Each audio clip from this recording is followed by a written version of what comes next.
نحمده ونصلي ونسلم على رسوله الكريم وعلى آله وأصحابه أجمعين.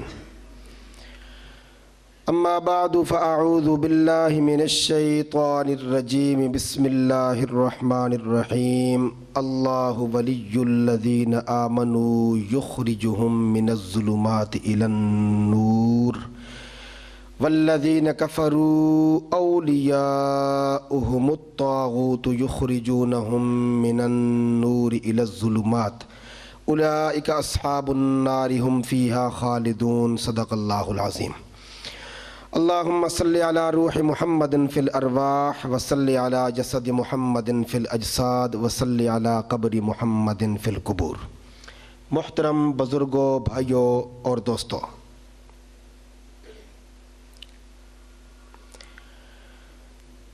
حضرت مولانا سید عصمت شاہ صاحب کاظمی رحمہ اللہ کی یاد میں ان کی جنتی روح کو اصال ثواب کرنے کے لیے آج کا یہ روحانی تبلیغی اصلاحی پروگرام منعقد کیا گیا.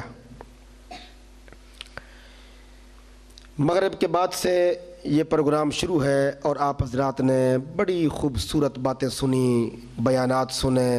ہمارے بھائی محترم لیاقت حسین صاحب نے آپ کو منظوم کلام سنایا. اس کے علاوہ آپ نے بھائیوں سے نعتیں سنی. اب رات کا کافی سارا حصہ بیت گیا ہے. آپ نے گھروں میں جا کے آرام بھی کرنا ہے اور انشاءاللہ پھر ہم سب نے صبح کی نماز با جماعت ادا کرنی ہے. تو میرا خیال ہے کہ پروگرام تو اب ہو ہی گیا، بس چند ایک منٹ آپ مزید دیں. انشاءاللہ جلد ہی دعا کروا کے اس پروگرام کو سمیٹتے ہیں. دوستو، ماشاءاللہ کافی سارے دوست ادھر بیٹھے ہیں اور گردن موڑتے ہوئے درد بڑی ہوتی ہے. تھوڑا سا اگر آپ ادھر آ جاتے نا، یہ ذرا مہمان کا اکرام ہو جاتا. بس یہ 10 منٹ بات ہوگی، تھوڑی دیر کے لیے ذرا تشریف لیں. جزاک اللہ جی. تھوڑی سی تکلیف کر لیں تاکہ ایک عظیم انسان کی یاد میں کہے جانے والے کلمات اور ان کی یاد میں منعقد ہونے والی اس مجلس میں ہم سب کا کسی نہ کسی درجہ میں حصہ شامل ہو جائے. حضرت مولانا سید عصمت شاہ صاحب کاظمی رحمہ اللہ کا تعلق آل رسول کے ساتھ تھا.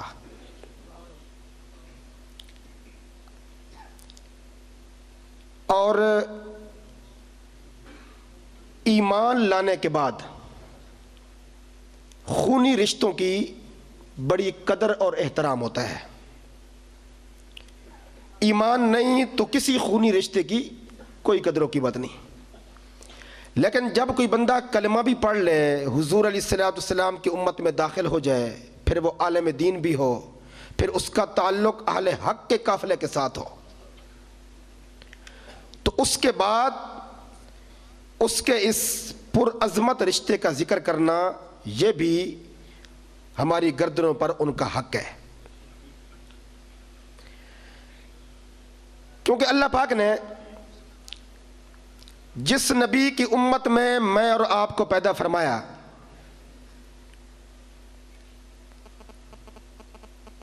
اس نبی کی تعلیمات میں سے ایک بنیادی چیز ہے ادب و احترام. نبی کا ادب، صحابہ کرام کا ادب، اہل بیت عظام کا ادب، فقہاء و محدثین کا ادب، اسلاف و اولیاء کا ادب، علماء و قراء کا ادب، ماں باپ کا ادب، والدین کا ادب، یہ ساری تعلیمات ہمیں ملی ہیں در رسول سے صلی اللہ علیہ وسلم. دوستو، مولانا عصمت شاہ صاحب کاظمی مرحوم کا ایک بہت بڑا وصف تھا جو آج کل علماء کے اندر بھی بہت کم دیکھنے میں آتا ہے، اور وہ یہ تھا کہ انہوں نے پوری زندگی یعنی تقریباً 1950 یا 49 کی ان کی پیدائش ہوگی، 50 کی نہیں، اور 2020 میں وہ فوت ہوئے، تو کتنی عمر ہو گئی؟ یعنی شمسی اعتبار سے 70 سال عمر بنتی ہے، اور قمری اعتبار سے ممکن ہے کہ سال 1.5 سال 2 سال زیادہ ہو۔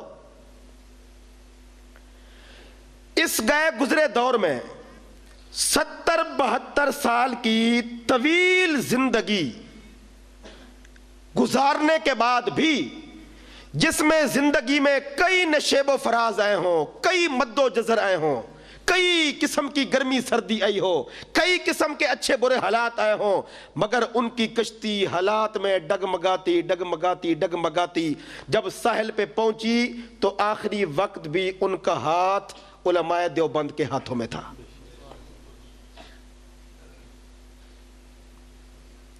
آج کے دور میں استقامت بہت کم ہوتی ہے، جن لایا گلی ادھے نالی چلی، پنجابی میں کہتے ہیں نا، جن لایا گلی ادھے نالی چلی، بس جہاں کوئی چمکتی چیز نظر آ گئی لوگ بہت کچھ چھوڑ دیتے ہیں۔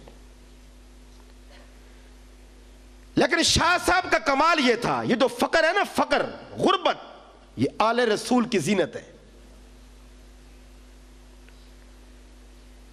شاہ صاحب کی زندگی میں آپ نے ان کو بہت قریب سے دیکھا، اور ہم نے بھی بہت عرصہ تک ان کو دیکھا، ہم نے مل کے کام کیا، کئی جگہوں پر اکٹھے جانے کا اتفاق ہوا، مباحثے ہوئے، کئی لوگوں سے ملاقاتیں ہوئیں، اور دور دراز علاقوں میں ہمارے سفر ہوئے، مولانا اسماعیل محمدی مرحوم، مولانا عصمت شاہ صاحب کاظمی، ان حضرات کے ساتھ۔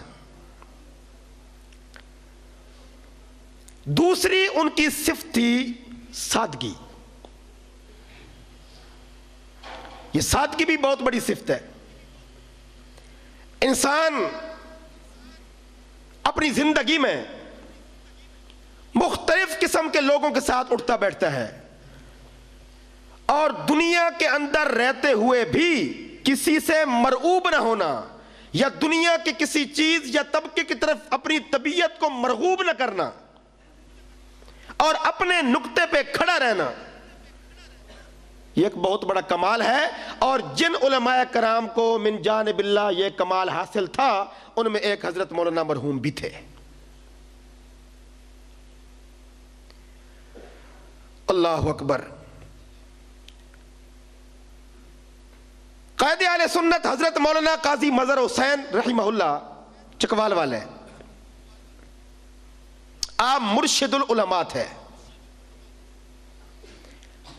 اور آپ نے اپنی نظر اور دماغ کے ترازو پہ بہت کم لوگوں کو تولا ہے، لیکن جو تل گئے وہ کامیاب ہو گئے۔ کھچڑی نہیں بنائی، زیادہ افراد اکٹھے نہیں کیے۔ آپ کا موقف یہ تھا کہ بندے تھوڑے ہوں لیکن ستھرے ہوں۔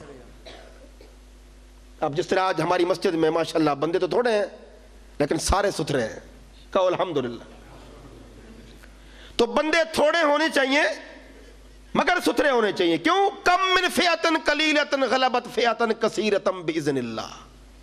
اللہ نے کئی چھوٹی جماعتوں کو بڑی جماعتوں پر غالب کر دی۔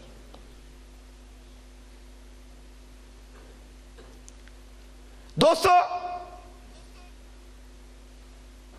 مولانا عصمت شاہ کاظمی مرحوم کے عمر کے لوگوں میں بڑے بڑے نمبردار، بڑے بڑے چودھری، بڑے بڑے مالدار، وہ بھی آج قبرستان کی زینت بن گئے۔ لیکن مرنے کے بعد نام اسی کا زندہ رہتا ہے جو اپنا مرکز نہیں چھوڑتا۔ پنجابی میں کہتے ہیں کٹا کلے تے چنگا لگ دے جی، کہتے ہیں نا جی، کٹا کلے تے چنگا لگ دے۔ کوئی بھی کیفیت ہو، کوئی بھی حالت ہو، بندہ اپنا مرکز نہ چھوڑے، ہر طرف سے گھوم گھما کر توحید، ختم نبوت، شان صحابہ، عظمت اہل بیت، قرآن پاک کی خدمت، دین کا پرچار، ہر طرف سے گھوم گھما کر جب وہ دوبارہ اپنے نقطے پہ آ کے کھڑا ہو جائے اور پھر اسی پر اپنی جان دے دے، تو پھر لوگوں کو چاہیے کہ وہ جانے والے کے ایمان اور استقامت و کرامت کی گواہی دے دیں۔ نبی علیہ السلام نے فرمایا بڑے خوش نصیب ہیں وہ لوگ جو خود تو مر جاتے ہیں ان کی نیکیاں نہیں مرتی۔ بڑے خوش نصیب ہیں وہ لوگ جو خود تو مر جاتے ہیں نیکیاں نہیں مرتی۔ ارشاد فرمایا بڑے بدبخت ہیں وہ لوگ جو خود تو مر جاتے ہیں ان کے گناہ نہیں مرتے۔ صحابہ نے کہا یا رسول اللہ صلی اللہ علیہ وسلم کون سا بندہ ہے جو مر جائے نیکی نہ مرے؟ کون سا بندہ ہے جو مر جائے گناہ نہ مرے؟ اللہ کے نبی نے فرمایا جس بندے نے کسی گناہ کی بنیاد رکھی اس کے مرنے کے بعد جتنے بھی لوگ گناہ کریں گے ان سب کے گناہوں کی نحوست اس کو قبر میں پہنچے گی، اور جس بندے نے نیکی کا آغاز کیا، کسی کو نیکی کا راہ دکھا دیا، اس بندے کے اس راہ پر چلتے ہوئے جو لوگ قیامت کی صبح تک نیکی کرتے رہیں گے ان کا ثواب نیکیاں کرنے والوں کو بعد میں ملے گا، نیکی کا سبب بننے والے اس قبر میں پڑے ہوئے بندے کو پہلے پہنچے گا۔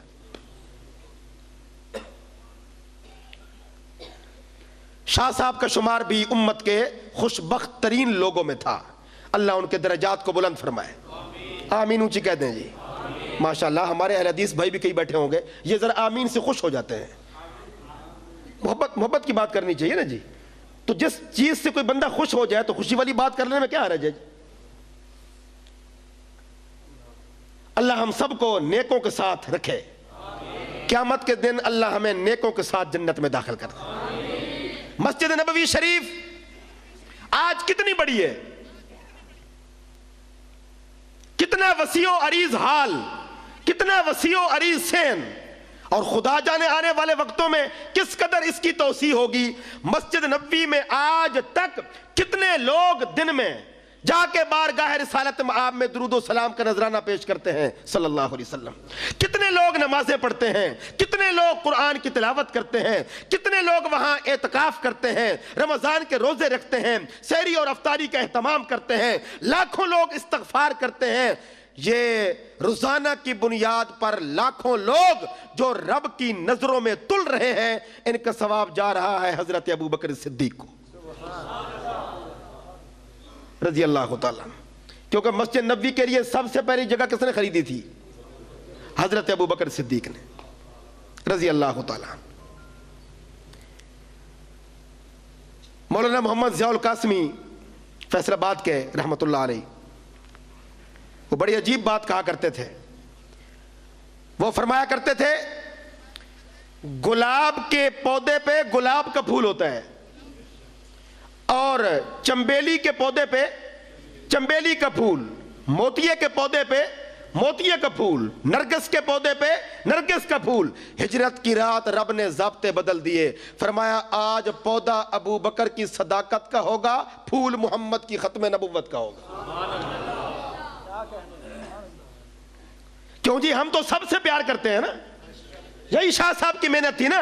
اللہ نے زینت بخشی ہے افلاک کو روشن تاروں سے، اسلام نے رونق پائی ہے محبوب خدا کے یاروں سے، ہوتے ہیں خفا کیوں سن کر پوچھو تو ذرا اغیاروں سے، تعریف صحابہ ثابت ہے قرآن کے 30 پاروں سے، صدیق عمر ہیں سمع و بصر، عثمان علی ہیں قلب و جگر، محبوب کے ہیں منظور نظر، ہو کیوں نہ محبت چاروں سے، ادنا سا اشارہ جس پہ کیا سر اس کا قدم پہ آ کے گرا، کیا داد شجاعت دیتے تھے وہ زنگ بھری تلواروں سے، صحابہ کو کہتے ہیں جو بھی برا یہ کھل کے سنا دو ان کو ذرا، لبریز جہنم ہے بخدا دہکائے ہوئے انگاروں سے۔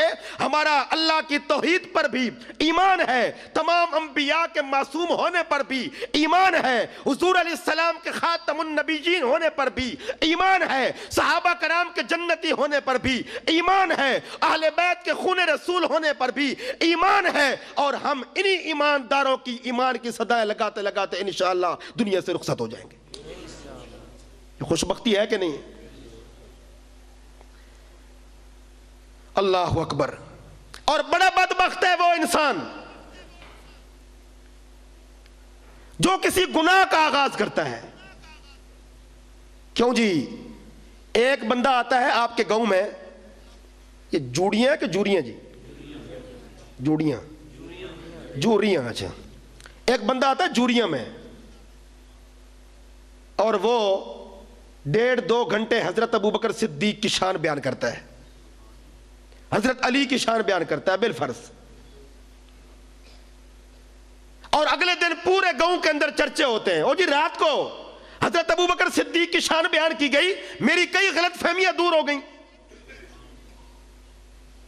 اور ایک بندہ ہے جو آتے ہی منبر پہ بیٹھ کے اتنی زبان نکالتا ہے اور صحابہ کرام پہ تبرہ شروع کر دیتا ہے، گالیاں دیتا ہے، برا بھلا کہتا ہے. بتائیے یہ بدبختی ہے کہ نہیں ہے؟ اس لیے بھائیو، جس نبی کی امت میں اللہ نے ہمیں پیدا کیا، ہم مسلمانوں کی اچھائیوں کو دیکھتے ہیں، عیبوں کو نہیں دیکھتے. ہمیں یہی حکم دیا گیا نا کہ روزمرہ کی زندگی میں اپنے دوستوں، بھائیوں، اپنے کنبے قبیلے کے افراد کے اچھائیوں پر نظر رکھو، عیبوں پر نظر نہ رکھو. جو اللہ ہمیں ایک عام مسلمان کے عیب نہیں دیکھنے دیتا، وہ صدیق کے عیب کیسے تلاش کرنے دے گا؟ وہ علی المرتضیٰ کے عیب کیسے تلاش کرنے دے گا؟ وہ حسن حسین کے عیب کیسے تلاش کرنے دے گا؟ جس طرح ایک آدمی نہا دھو کر، کپڑے پہن کر، خوشبو چھڑک کے آ کے بیٹھتا ہے اور اس کے پیروں پر کوئی معمولی سا زخم ہوتا ہے تو مکھی اڑتی ہوئی آتی ہے، اس کے پورے بدن کو چھوڑ کے گھوم گھما کے اڑتی پھرتی اس کی گندگی والی جگہ پہ آ کے بیٹھ جاتی ہے. بالکل ایسی ہی جو لوگ صحابہ کی سارے کارناموں کو بھول جاتے ہیں، صحابہ کی ساری قربانیوں کو بھول جاتے ہیں اور اپنے ہاتھوں سے کمزوریاں تلاش کر کے وہ صحابہ کرام کی خامیاں بیان کرتے ہیں، ان لوگوں میں اور گند پہ بیٹھنے والی اس مکھی میں کوئی فرق نہیں. مولانا عصمت شاہ صاحب کاظمی کا تعلق جن علماء کے ساتھ تھا، انہوں نے پوری زندگی صحابہ کی خوبیاں تلاش کی، خامیاں تلاش نہیں کی. اور آج بھی انشاءاللہ ہم عہد کرتے ہیں کہ ہمارا تعلق انہی لوگوں کے ساتھ ہوگا.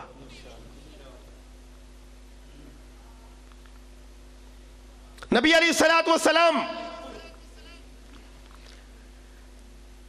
کاشان نبوت میں بیٹھے ہیں، یا رسول اللہ صلی اللہ علیہ وسلم، ایک نوجوان آ گیا کلمہ پڑھنا چاہتا ہے. نبی علیہ السلام نے فرمایا بلاؤ. آ گیا. تمہارا نام کیا ہے؟ سنان بن مالک. کلمہ پڑھنا چاہتا ہوں رضی اللہ تعالیٰ عنہ. اللہ کے نبی نے کلمہ پڑھا دیا. کچھ دیر کے بعد اس کے والدین آ گئے، یا رسول اللہ ہم بھی کلمہ پڑھنا چاہتے ہیں صلی اللہ علیہ وسلم. ذرا سارے دوست ایک مرتبہ کلمہ پڑھ لیں، لا الہ الا اللہ محمد الرسول اللہ. یہ پورا ہے کہ ادھورا ہے جی؟ اور لوگ جو اس کے آگے پڑھتے ہیں وہ کلمے کا حصہ نہیں ہے. وہ کلمے کا حصہ، کلمہ یہی ہے جو ہم پڑھتے ہیں اہل سنت والجماعت. الحمدللہ اللہ ہمیں اسی پر باقی رکھے اور اللہ ہمیں اسی پر موت دے، اور قیامت کے دن یہی کلمہ پڑھنے والے جو ہے ان کی رفاقت ہمیں نصیب ہو اور ہم سب جنت میں داخل ہو جائیں. غزوے کا موقع آ گیا.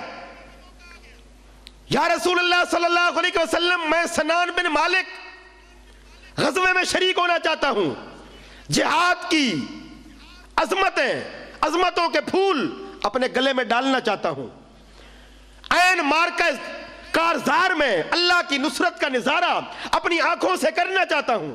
حضور نے فرمایا ٹھیک ہے جاؤ. اللہ کے نبی چل پڑے، صحابہ کرام حضور کی اقتداء میں، قیادت میں میدان جہاد کی طرف چل پڑے.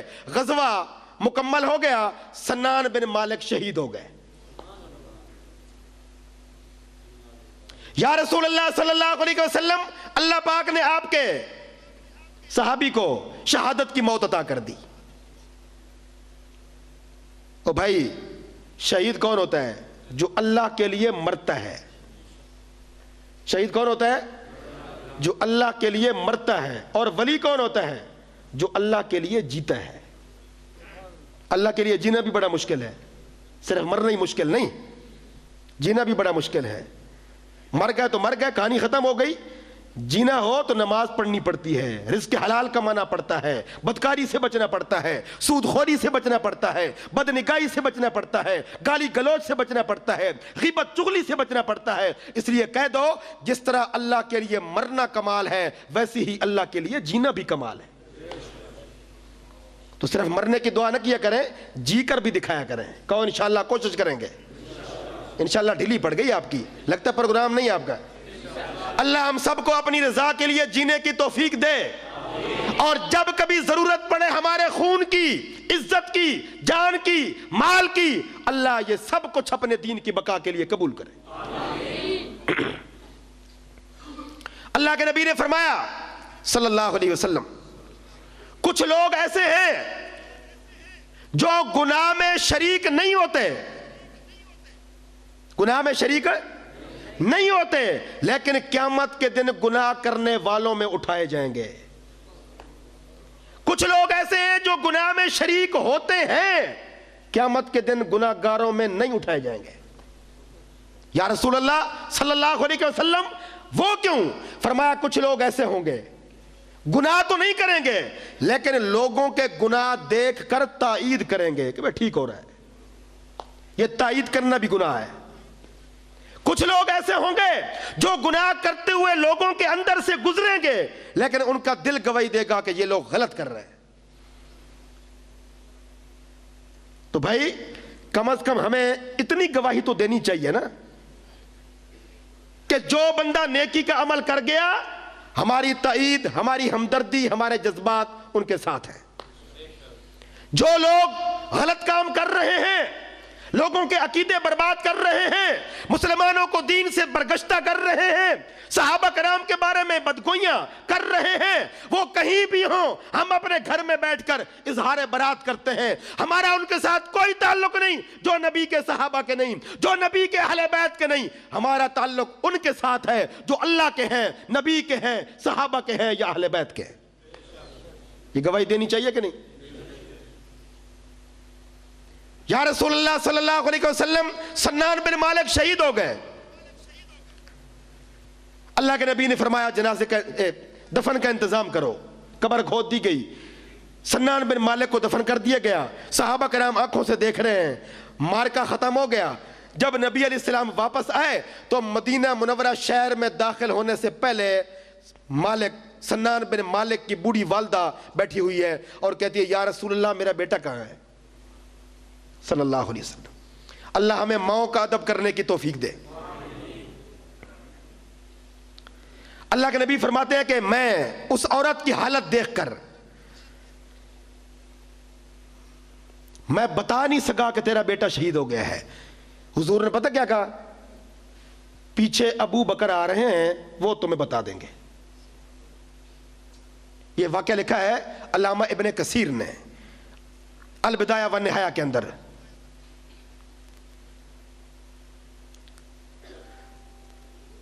کچھ دیر کے بعد حضرت ابو بکر صدیق آ گئے۔ ابو بکر، میں نے نبی علیہ السلام سے بیٹے کی خبر پوچھی، اللہ کے نبی فرماتے ہیں ابو بکر بتائیں گے۔ حضرت ابو بکر صدیق پریشان ہو گئے کہ پتہ تو حضور کو بھی ہے کہ وہ شہید ہو گئے، حضور نے اگر بات مجھ پہ ڈالی ہے نا تو مجھے بھی ذرا حکمت سے کام لینا چاہیے۔ صدیق ہوتا ہی وہ ہے جو حکمت کے ساتھ امت کی قیادت کرے۔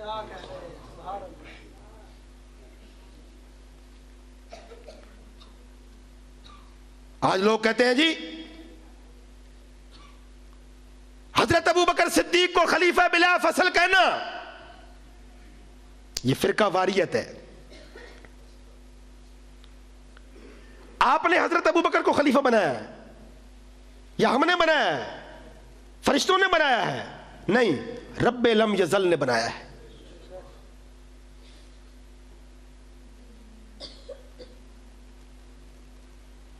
اچھا حضور نے کیا فرمایا کہ ابو بکر بتائے گا؟ حضرت ابو بکر صدیق فرماتے ہیں میں سمجھ گیا، رازدار رسول تھے نا۔ جس طرح رب کائنات کا ہاتھ مخلوق کی نبض پہ ہوتا ہے، جس طرح حکیم طبیب ڈاکٹر کا ہاتھ مریض کی نبض پہ ہوتا ہے، صدیق کا ہاتھ نبض رسول پہ ہوتا ہے۔ صدیق سمجھ لیتے ہیں حضور نے کیا کہا، کیوں کہا، کس لیے کہا۔ اچھا حضور نے فرمایا نا تو پھر تمہارا بیٹا پیچھے آ رہا ہے، تمہارا بیٹا پیچھے. بڑا عجیب واقعہ ہے، علامہ ابن کثیر نے لکھا ہے یہ تاریخ ابن کثیر میں. اور پڑھے لکھے لوگ جانتے ہیں یہ جو علامہ ابن کثیر ہے نا یہ محدث ہیں، صرف نرے مورخ نہیں ہیں جو جھوٹ سچ کو مکس کر دیتے ہیں. محدث جھوٹ نہیں بولتا، محدث کی بات میں احتیاط ہوتی ہے.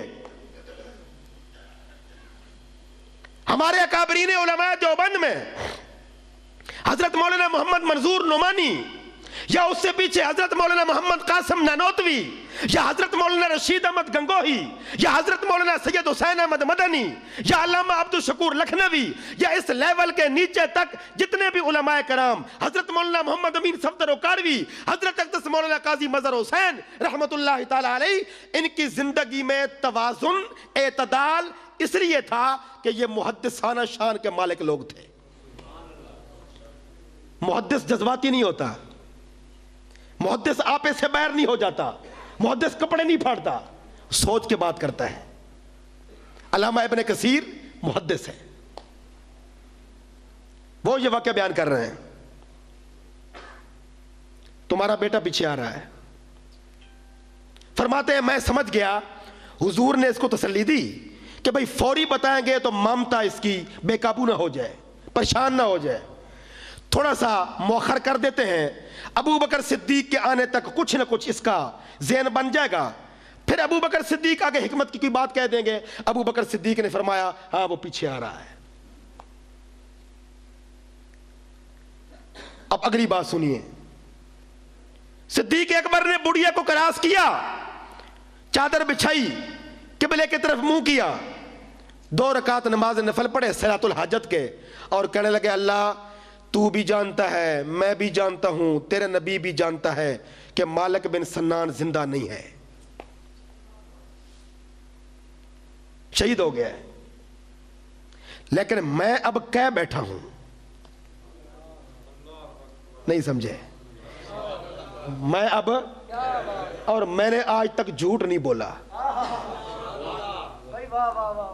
یا اللہ اگر یہ واقعہ لوگوں نے سن لیا اور یہ پہنچ گیا کسی ذاکر تک، اور ذاکر نے فیس کر رکھی ہو 5 لاکھ ہے،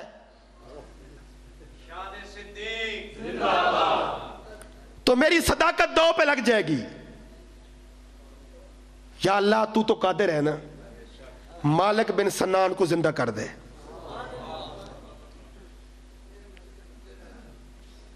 صدیق اکبر فرماتے ہیں میں نے دعا کی، معاملہ اللہ کے سپرد کر دیا، مسجد نبوی میں آ گیا. کچھ دیر کے بعد سارے غزوہ میں شریک ہونے والے صحابہ مسجد نبوی کے اندر آ گئے اور چیم گویاں شروع ہو گئیں. کہنے لگے مالک بن سنان جو شہید ہو گیا اور جس کو ہم نے اپنے ہاتھوں سے دفن کیا، وہ دیکھو پرلی نکر میں نماز پڑھ رہا ہے. نبی علیہ السلام نے فرمایا یہ مالک بن سنان کا مشابہ تو نہیں ہے؟ یا رسول اللہ اس کا ہم شکل پورے مدینہ میں کوئی نہیں. اس کی ماں کو بلاؤ، تیرا بیٹا ہے؟ بالکل میرا بیٹا ہے. دنیا سب کچھ بھول سکتی ہے لیکن ماں اپنا جنا بھول سکتی. یا رسول اللہ میری اولاد ہے، میں نے پہچان لیا، میرا خون ہے. اللہ کے نبی نے فرمایا یہ تو شہید نہیں ہو گیا تھا. ابو بکر کو بلاؤ، کیونکہ مسئلہ جب بھی حل ہوا نا ابو بکر کے آنے سے حل ہوا. جب بھی مسئلہ الجھ گیا، جب بھی مسئلہ الجھ گیا، الجھی ڈور کو سلجھایا صدیق نے. صدیق نے ہوتے تو اس امت کی ڈوریں الجھی ہی رہ جاتی. اس لیے تو نہیں فرمایا تھا جناب رسول اللہ صلی اللہ علیہ وآلہ وسلم نے اگر میں اللہ جیسا کسی کو اپنا جگری یار بنانا چاہتا، اللہ جیسا اپنا دوست بنانا چاہتا، صحیح بخاری کی روایت ہے، میں ابو بکر کو اپنا دوست بنا لیتا. لیکن چونکہ جتنی محبت کا حقدار اللہ ہے اتنا کوئی بھی نہیں. اس لیے میں اللہ کو اللہ کا حق دیتا ہوں. اگر اللہ کا حق تقسیم کرنے کی اجازت ہوتی، مجھے میری نبوت کی قسم ہے، خدا کی خدائی کی قسم ہے، میں یہ حق ابو بکر کو ضرور دیتا. بلاؤ ابو بکر کو.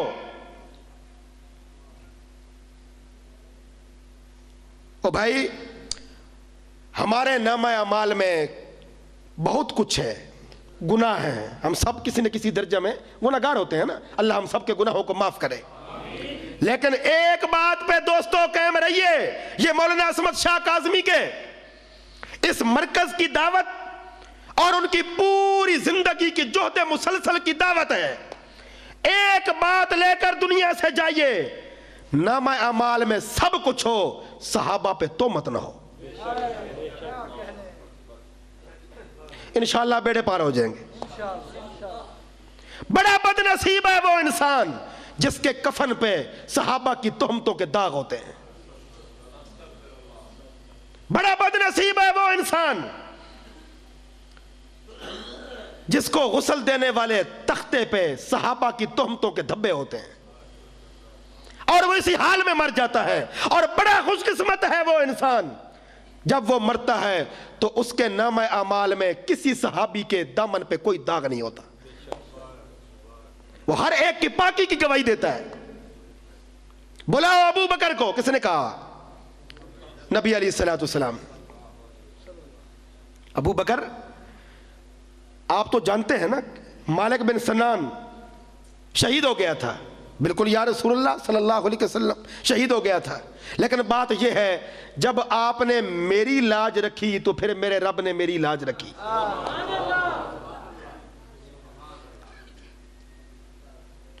آپ نے کہا کہ مسئلہ ابو بکر حل کرے گا. یہ مقدر ہم نے تھوڑے بانٹے ہیں. یہ رتبہ بلند ملا جسے مل گیا. مقدروں کو بانٹنے والی ذات صرف اللہ کی ذات ہے. وہ جناب آپ نہیں جانتے ہجرت کی رات کیا ہوا.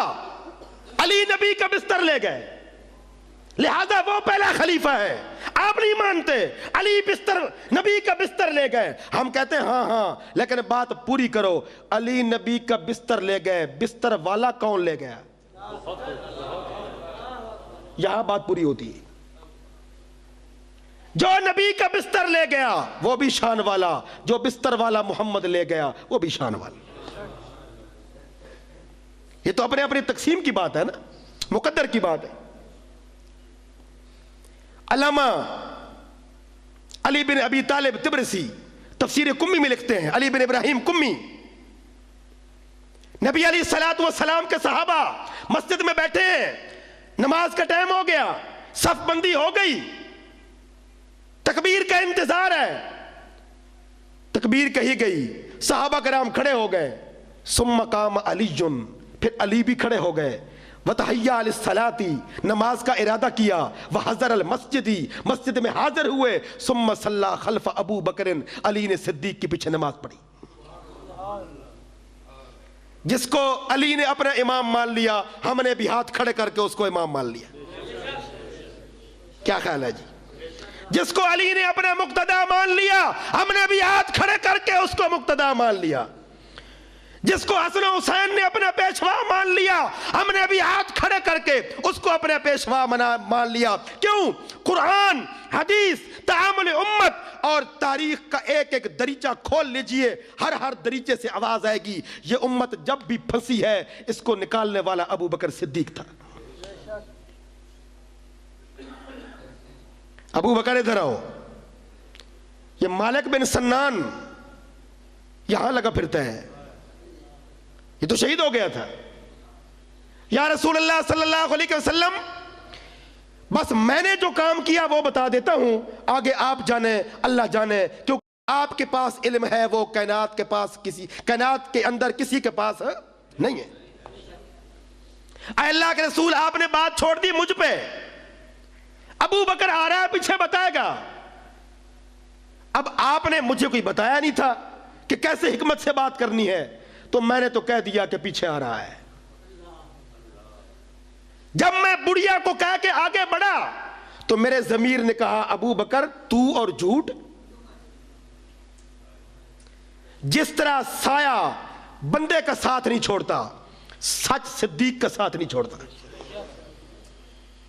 بالکل کرنیں سورج کے اتنے قریب نہیں ہوتی، بینائی آنکھ کے اتنے قریب نہیں ہوتی، سماعت کان کے اتنے قریب نہیں ہوتی، دھڑکن دل کے اتنے قریب نہیں ہوتی، اللہ کی قسم جتنا سچ صدیق کے قریب ہے۔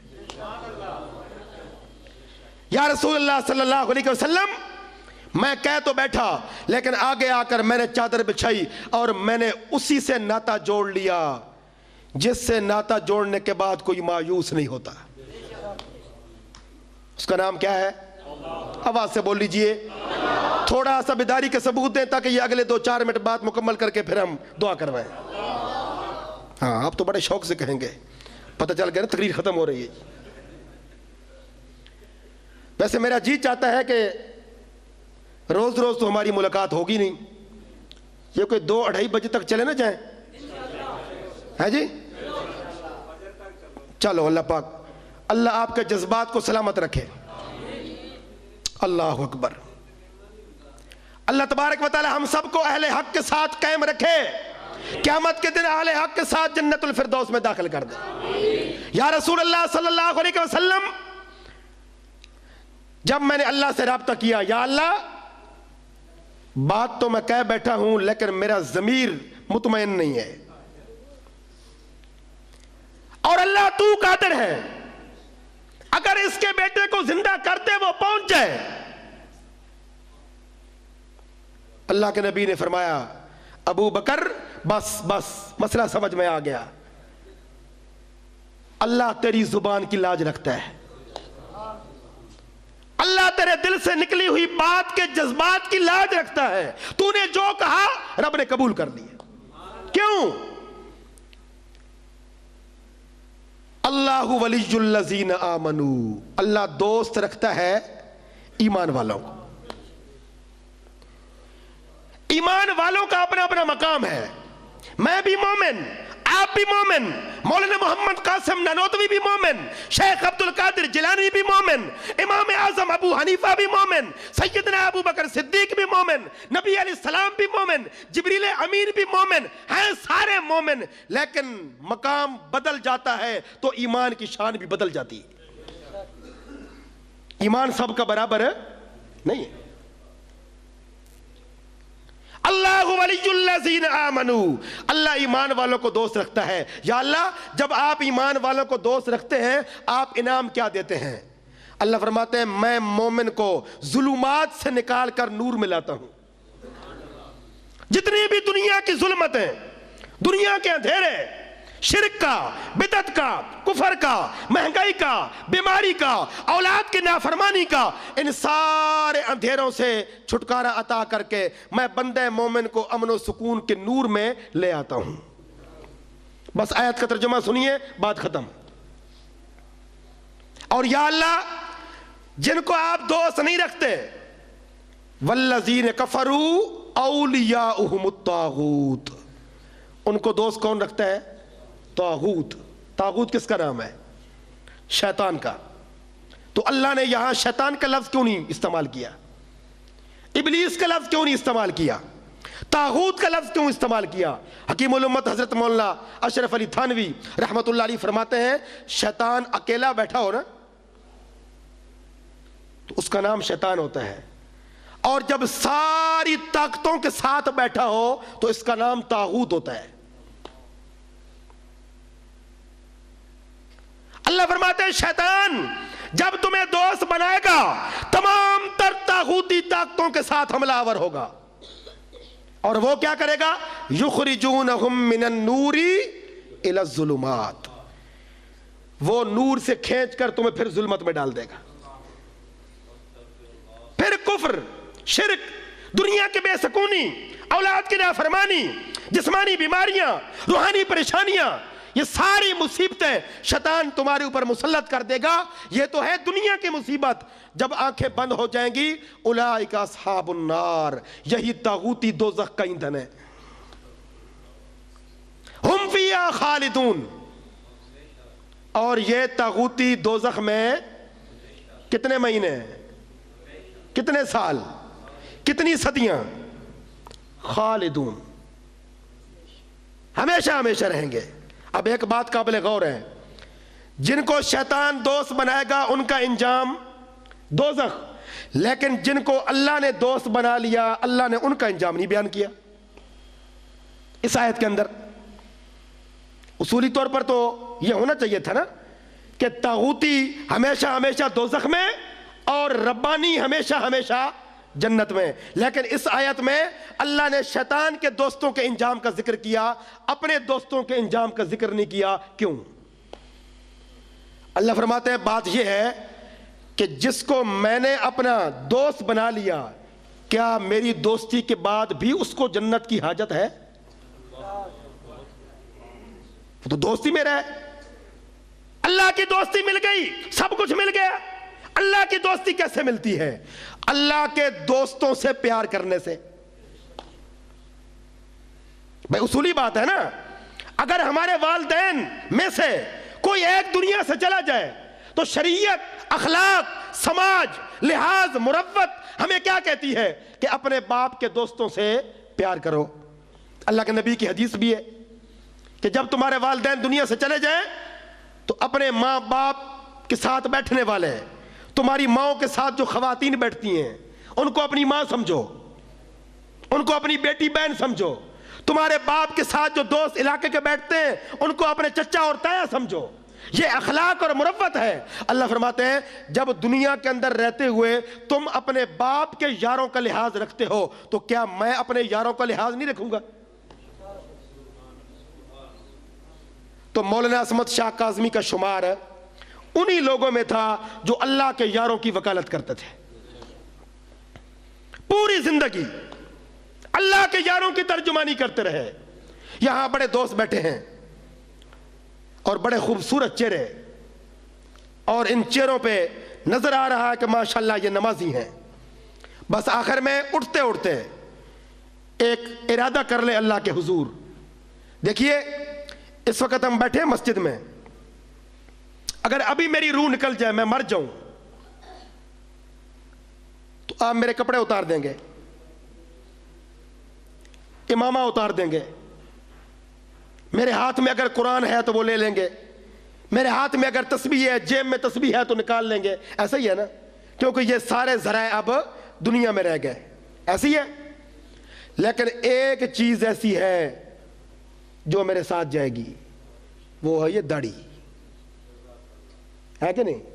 جن دوستوں کی داڑیاں نہیں ہیں، دل میں داڑھی کا پیار وہ بھی ہے، کرتے ہیں، احترام ان کے دل میں بھی ہے۔ کیوں؟ کہ وہ محمدی ہیں، اور کوئی محمدی نبی کی سنت سے نفرت نہیں۔ جن کی داڑیاں نہیں وہ بھی داڑیوں سے پیار کرتے ہیں۔ کمزوری ہے صرف رکھوانے کی۔ آج سارے دوست نیت کر لیں انشاءاللہ ہم اپنے چہروں پر نبی کی سنت کا نور سجائیں گے۔ مولانا اشرف علی تھانوی رحمۃ اللہ علیہ نے لکھا ہے، ہمارے گھر میں کوئی تصویریں پڑی تھیں، جب میں عالم بن کے آ گیا میں نے اپنی ماں کو کہا کہ ماں جی یہ تصویریں تو حرام ہیں، نہیں ہونی چاہیے گھر میں، ان کو جلا دیجیے۔ تو میری والدہ نے وہ تصویروں کا البم نکالا اور آگ دہکائی، اور ایک ایک تصویر نکال کے نا آگ میں پھینکتی گئیں۔ تو مولانا تھانوی رحمۃ اللہ علیہ فرماتے ہیں میں دیکھ رہا تھا، جب میری تصویر آتی تھی نا وہ چھپا لیتی تھی۔ تو میں نے ماں سے کہا کہ یہ میری تصویریں آپ کیوں چھپا رہی ہیں؟ تو کہنے لگی کہ ماں کا دل نہیں چاہتا وہ بیٹے کا فوٹو جلائے، ماں کا دل نہیں چاہتا کہ وہ بیٹے کا فوٹو جلائے۔ بھائیو، اللہ اپنے بندے سے ماں سے 70 گنا بڑھ کے پیار کرتا ہے۔ جو ماں اپنے بیٹے کی تصویر نہیں جلاتی، جس کے چہرے پہ اللہ کے محبوب کا نور آ جائے گا، اللہ اس کو دوزخ کی آگ میں بھی نہیں جلائے گا۔ تو مولانا عصمت شاہ صاحب کاظمی کی تعلیمات یہی ہیں، عقیدہ اپنا مضبوط رکھیے، لا الہ الا اللہ، کوئی مشکل کشا نہیں، کوئی حاجت روا نہیں، کوئی بیٹے بیٹیاں دینے والا نہیں، کوئی نظام کائنات چلانے والا نہیں، کوئی بارشیں برسانے والا نہیں، کوئی طوفان آندھیاں چلانے والا نہیں، کوئی پیدا کرنے والا نہیں، کوئی بیماریاں دینے والا نہیں، کوئی شفا دینے والا نہیں، کوئی موت طاری کرنے والا نہیں، الا اللہ، اگر کوئی ہے تو کون ہے؟ اللہ ہے۔ سارے انبیاء برحق مگر حضور خاتم النبیین صلی اللہ علیہ وسلم۔ اب قیامت کی صبح تک کوئی نبی رسول نہیں آئے گا۔ عیسیٰ علیہ السلام بھی، ہاں اس کا مطلب ہے آپ جاگ رہے ہیں، عیسیٰ علیہ السلام آئیں گے نا؟ تو ابھی تو آپ نے کہا کوئی نبی نہیں آئے گا۔ ذرا آواز سے بولیے، ہم مولوی جب زیادہ زور لگاتے ہیں نا تقریر میں تو ہم تھک جاتے ہیں، پھر ہم مسئلے غلط بیان کرنے لگ جاتے ہیں، آپ ناراض ہو جاتے ہیں، او جی فلاں مولوی نے غلط مسئلہ بیان کیا۔ بیچارے غلط بیان نہیں کرتے، اصل میں آپ کھانا دیتے ہیں بعد میں۔ یہ آج کا جو جلسہ ہے نا، آج کا جلسہ اس لیے کامیاب ہے کہ کھانا ہمیں پہلے مل گیا۔ کوئی بھی مسئلہ اس سٹیج پہ غلط بیان ہوا، اس لیے ایک نیت کر لیں کہ روٹی مولویوں کو پہلے دینی ہے۔ بھوکا بٹیرا زیادہ لڑتا ہے، بھوکا مرغا زیادہ لڑتا ہے۔ ٹائم پہ روٹی کھلا دیں تو جناب بڑی زبردست دین کی باتیں سنیں۔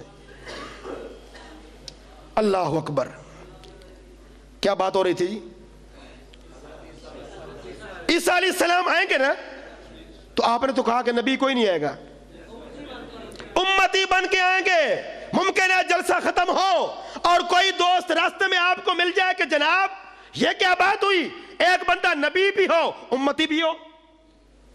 عیسیٰ علیہ السلام پہلے نبی تھے، اب آئیں گے تو امتی ہوں گے، نبی بھی اور امتی، یہ کیسے ہو سکتا ہے؟ تو آپ نے کہنا ہے ہو سکتا ہے۔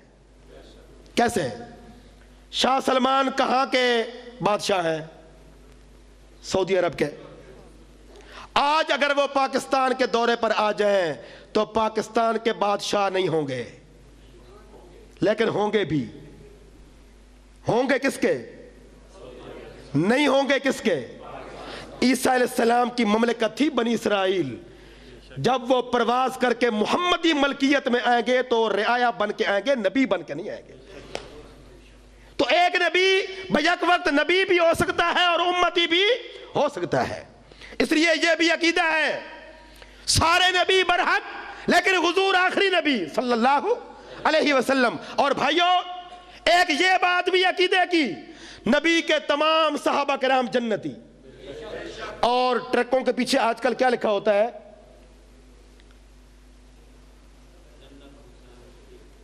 ٹرکوں کے پیچھے لکھا ہوتا ہے جی ہم اصلی صحابہ کو مانتے ہیں، ہم اصلی صحابہ کو مانتے ہیں، اور ہم خوش ہو جاتے ہیں کہ بات تو بڑی زبردست ہے جی۔ تو کوئی نقلی صحابہ بھی ہوتے ہیں؟ ہر شعبے کے اندر اصلی اور نقلی کی تقسیم ہے۔ علماء کرام میں علماء حق بھی، علماء سو بھی، پیروں میں ایک نمبر بھی دو نمبر بھی، پولیس والوں میں ایک نمبر بھی دو نمبر بھی، فوج والوں میں ایک نمبر بھی دو۔ لیکن ہماری فوج ساری ٹھیک ہے بھائی، کہیں پرچہ نہ ہو جائے، حالات ٹھیک نہیں ہے آج کل، کہیں یہ نہ ہو کہ پی ڈی ایم کا پرچہ پڑ جائے، مولانا فضل الرحمان اللہ ان کی حفاظت کرے۔ لیکن بھائی ہم ذرا صوفی لوگ ہیں جی، کیا خیال ہے جی؟ فوج سارے ٹھیک ہے ویسے، پٹواریوں میں اچھے بھی برے بھی، استادوں میں اچھے بھی برے بھی، شہروں میں اچھے بھی برے بھی، دکانداروں میں اچھے بھی برے بھی۔ لیکن دوستو لکھ کے لے جاؤ عقیدہ، تین جماعتیں ایسی ہیں ان میں کوئی اچھے برے کی تقسیم نہیں، سارے سچے ہیں، فرشتے سارے سچے، انبیاء سارے سچے، صحابہ سارے سچے۔ کوئی فرشتہ نکلی، کوئی نبی نکلی۔ اس لیے علماء کہتے ہیں مرزا قادیانی کو جھوٹا نبی نے کہا کرو، کیونکہ نبی جھوٹا، ہاں جھوٹا مدعی نبوت کہا کرو۔ کوئی بندہ اپنے دعوے میں سچا یا جھوٹا ہو سکتا ہے، لیکن کوئی نبی جھوٹا۔ اس لیے جو کہتے ہیں نا ہم اصلی صحابہ کو مانتے ہیں، تو کہہ دو یہ بھی دو نمبریہ ہے، صحابہ ہوتے ہی اصلی ہیں۔ وہ امیر معاویہ ہوں رضی اللہ تعالیٰ عنہ، وہ جناب حسن و حسین ہوں رضی اللہ تعالیٰ عنہما، وہ چار یار ہوں، وہ نبی کی بنات ہوں، وہ نبی کی ازواج ہوں، وہ نبی کے اصحاب ہوں، نبی کی ساری جماعت برحق ہے، جنتی ہے۔ مانتے ہیں جی؟ قرآن پاک اللہ کا کلام تھا، ہے، رہے گا۔ پورے 40 پارے ہیں، ہاتھ کھڑے کر کے بھی. اچھا الحمدللہ آپ جاگ رہے ہیں، بس تقریر ختم ہو رہی ہے. قرآن کے کتنے پارے ہیں بھائی؟ سارا کا سارا قرآن برحق ہے، سارا کا سارا قرآن حق. الحمدللہ کی الف سے لے کر والناس کی سین تک جس طرح رب اپنی توحید میں پاک ہے، جس طرح حضور اپنی ختم نبوت میں پاک ہیں، قرآن اپنے کلام ہونے میں اتنا ہی پاک ہے. ٹھیک ہے بھائی؟ اگر کوئی بندہ کہہ دے نا او جی بعض لوگوں نے لکھنے میں گڑبڑ کی، تو ان کو ایک جواب دو بس کہ سورہ بقرہ پڑھیے. ذالک الکتاب، اللہ نے یہ کیوں نہیں کہا ذالک القرآن لا ریب فیہ؟ یہ کیوں نہیں کہا ذالک الکلام لا ریب فیہ؟ اللہ نے کیا فرمایا؟ اللہ نے جو قرآن خود پڑھا وہ ہے کلام. قرآن اللہ کے اندر سے نکلا نا. تبرک بالقرآن فإنہ کلام اللہ وخرج منہ. قرآن سے برکت حاصل کیا کرو، یہ اللہ کا وہ کلام ہے جو اللہ کے اندر سے نکلا ہے. اللہ کے اندر سے نکلے تو کلام، اللہ کے اترے ہوئے کلام کو نبی پڑھے تو بن گیا قرآن. نبی سے سن کے صحابہ لکھ لیں تو بن گئی کتاب. ذالکل، توجہ ہے، ذالکل کتاب لا ریب فیہ. یا اللہ تیرا کلام بھی تو ہے، آپ نے یہ کیوں نہیں کہا ذالکل کلام لا ریب فیہ؟ تیرے نبی کا قرآن بھی تو ہے، آپ نے یہ کیوں نہیں کہا ذالکل قرآن لا ریب فیہ؟ کائنات کے رب فرماتے ہیں ذاکروں کی زبانیں بعد میں کھلیں گی، ہم نے صحابہ کے ایمان کا حفاظت کا انتظام پہلے کر دیا. اگر میں کہوں گا ذالکل کلام لا ریب فیہ، کوئی اختلاف نہیں کرے گا. اگر میں کہوں گا ذالکل قرآن لا ریب فیہ، کوئی اختلاف نہیں کرے گا. لیکن صحابہ جب لکھیں گے نا پھر لوگوں کے پیٹ میں مروڑ اٹھیں گے، وہ جی گڑبڑ ہو گئی. اس لیے میں نے پہلے مسئلہ حل کر دیا، ذالکل کتاب لا ریب فیہ. صحابہ کے لکھے ہوئے میں کوئی شک نہیں. جو صحابہ نے لکھا وہ نبی کا ہی روایات ہوں یا نبی کے سینے پر اترنے والا قرآن ہو، کہو سارا کا سارا سچ ہے. نمازیں ساری پڑھیں گے. کتنی باتیں ہو گئیں جی؟ نمبر 1 توحید، نمبر 2 ختم نبوت، نمبر 3 عصمت انبیاء، نمبر 4 صحابہ کرام کا شرعی مقام، نمبر 5 اہل بیت سے محبت، نمبر 6 قرآن پاک کا کلام الہی ہونا، 7ویں نمبر پہ انشاءاللہ ساری نمازیں پڑھیں گے پوری 3. ہاں جی 3 5. دیکھو نا آپ نے 5 کہا مسئلہ حل ہو گیا کہ ہم پنجتنی بھی ہیں، کیونکہ فرقہ واریت نہیں ہے نا. سنیوں میں فرقہ واریت نہیں ہے، یہ بڑا پیار کا مذہب ہے. ہم 4 یاری بھی ہیں، ہم پنجتنی بھی ہیں. انشاءاللہ اسی پر قائم تھے.